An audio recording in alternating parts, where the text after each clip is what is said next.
Good day, everyone. I, Nino Ricor Flores, together with my co-researchers, Ms. Aprilyn M. Capistrano and Ms. Jane M. De Chavez, with our thesis advisor, Dr. Richard M. Bañez, am here to present this study entitled Preservice ESL Teachers' Scientific Constructs and Pedagogy on Ecopoetics. According to Cohen 2020, climate denial and pandemic denial are examples of willful scientific ignorance. Illiteracy is considered as one of the major problems in the world that causes different phenomena that lead to detrimental effects on the planet. One of the examples of this phenomena is global warming, in which Bradford and Pappas 2017 stated that global warming is primarily caused by human actions. Another phenomenon that the world faces is the pandemic caused by COVID-19. According to Carrington 2020, the inappropriate treatment of the environment as well as the unsustainable wildlife trade and destruction of forests and wildlife places are the main reason for the increasing number of diseases people acquire from the wildlife. The Earth faces global warming and pandemic caused by lack of ecological literacy among people. Ecological literacy is the ability of an individual to recognize and acknowledge the importance of their surroundings. It is the ability to know how our activities, including reading and writing, make an impact on the earth. Or 1994 mentioned that the source of environmental problems is the people's inability to comprehend about the ecological patterns, system of causation, and the effects of human actions. In order to strengthen and promote ecological literacy to the youth, schools should include in their curriculum on how students become ecologically literate in order for them to address and provide actions on how to prevent environmental societal problems. Education plays a significant role in promoting ecological literacy.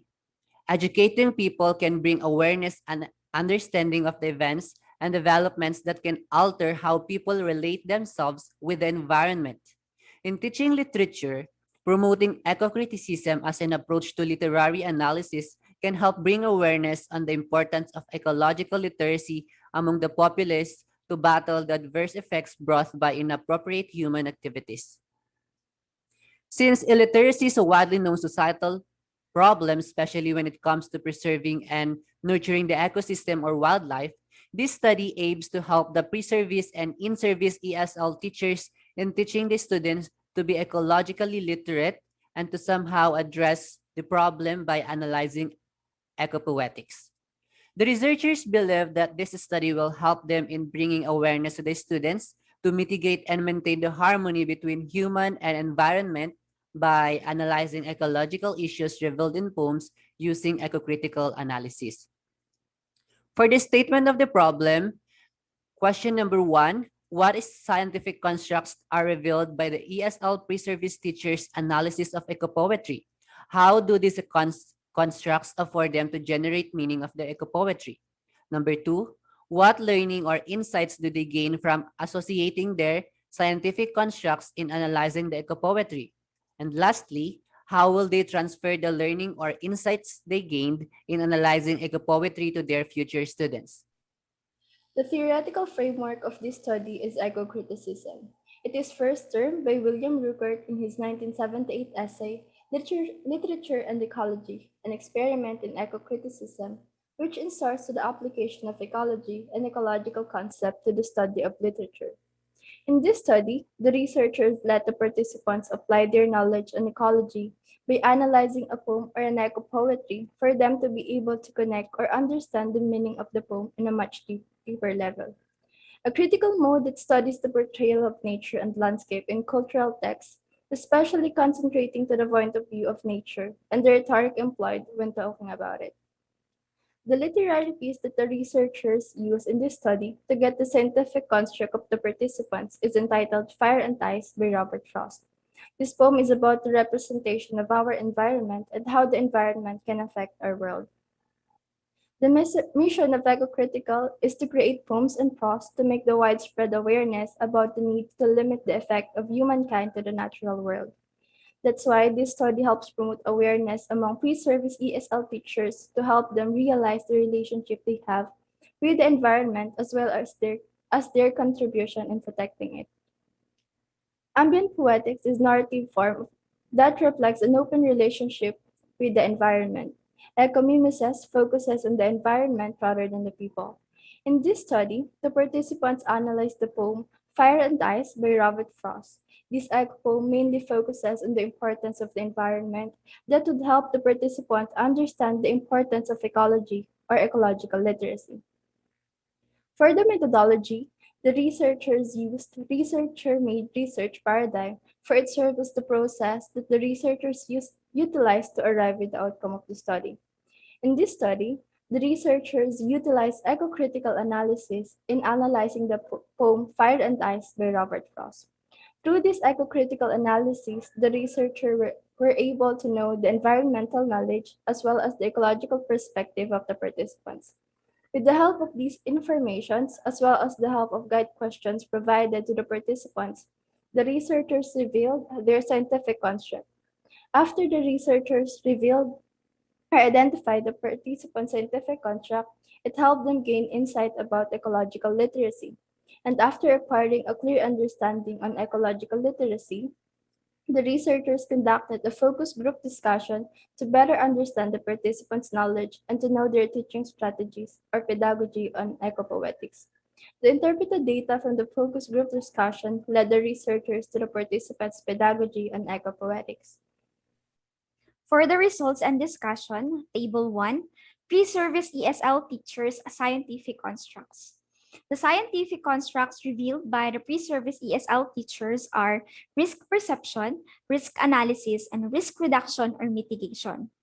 Risk perception was revealed by participants wherein they presented two major hazards that causes calamities or disasters that can lead to world's possible destruction, which are natural hazard and man-made hazards. In your screen are the exemplar text from the participants' responses where the natural hazard and man-made hazards are derived that led the researchers to generate the major theme, risk perception. Risk analysis was revealed by the participants wherein they stated causes or reasons for the occurrence of calamities or disasters which falls under natural cause and man-made cause. Here are the sample statements of the participants. The theme risk reduction or mitigation derived from the participants' responses, wherein they stated how they can mitigate or lessen the harmful effects brought to mankind of calamities or disasters, which can be done through preventive measures and immediate response. Here are the sample statements of the participants. For Table 2, insights gained by pre-service ESL teachers in analyzing an ecopoem. Theme 1, Nature's Vengeance. In this cluster, participants emphasize how capable nature to destroy everything in just a snap of fingers. Moreover, nature is giving the people a warning to be prepared just like the different calamities they have experienced. Theme 2, Earth's Destruction. In this theme, participants focus on how the desires of mankind can lead to the destruction of the planet and why people can be the main reason why the planet is suffering. Theme 3, Valuing Environment for Sustainability and Resiliency. In this group, despite the sufferings of the people and the environment, the people also started to generate ideas on how to conserve and maintain the ecosystem. Moreover, because of the unending bad experiences when it comes to calamities, people are starting to realize the importance of taking good care of the environment. Theme 4, Consequences of Human Action. In this theme, participants describe the willingness to keep up with the changing world. People are sacrificing the environment just to have a better and accessible surrounding. But despite the selfishness attitudes of the people, a participant believed that man is also capable of maintaining the environment. For Table 3, pre-service ESL teachers classroom opportunities in teaching ecopoetry. The classroom opportunities in teaching ecopoetry revealed by the pre-service ESL teachers are learning tasks and assessment tools. The learning tasks that the participants will provide to help students gain ecological learnings or insights are collaborative viewing and representing activities. Here are some examples of collaborative viewing and representing activities that the participants will provide. The assessment tools that the participants will provide are reflective writing and performance tasks. And on your screen are the sample of reflective writing and performance tasks that the participants will utilize. And for the figure 1, Preservice ESL teaches pedagogy of ecopoetry. The researchers came up with this paradigm that shows how the pre-service teachers will teach ecopoetry. They will analyze and integrate their constructs, and from that, they will extract their insights from the given poem.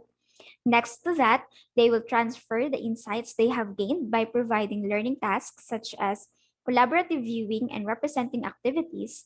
And to measure that the learners also gain the same insights, they will use assessment tools like reflective writing and performance tasks. Then they will have their feedback in which they will assess or evaluate if there are some changes to be done. Due to this feedback, the pre-service teachers will be able to come up with new ideas for the development of teaching the next time when they will teach ecopoetry, then the cycle repeats. Based on the results of the study, the following conclusions were drawn. Number 1, the pre-service ESL teaches scientific constructs consisting of risk perception, risk analysis, and risk reduction served as their schemata in analyzing ecopoetry. Number 2, nature's vengeance, Earth's destruction, consequences of human action, and valuing environment for sustainability and resiliency are the insights gained by the pre-service ESL teachers in associating their scientific constructs in analyzing the ecopoetry. Number 3, the pre-service ESL teachers can instill ecological literacy to their future students by providing the latter learning tasks and opportunities, focusing on collaborative viewing and representing activities, and assessing their learnings through reflective writing and performance tasks. And lastly, the framework developed illustrates the pre-service ESL teachers' pedagogy of ecopoetry. And based on the results and conclusions presented, the following recommendations are suggested.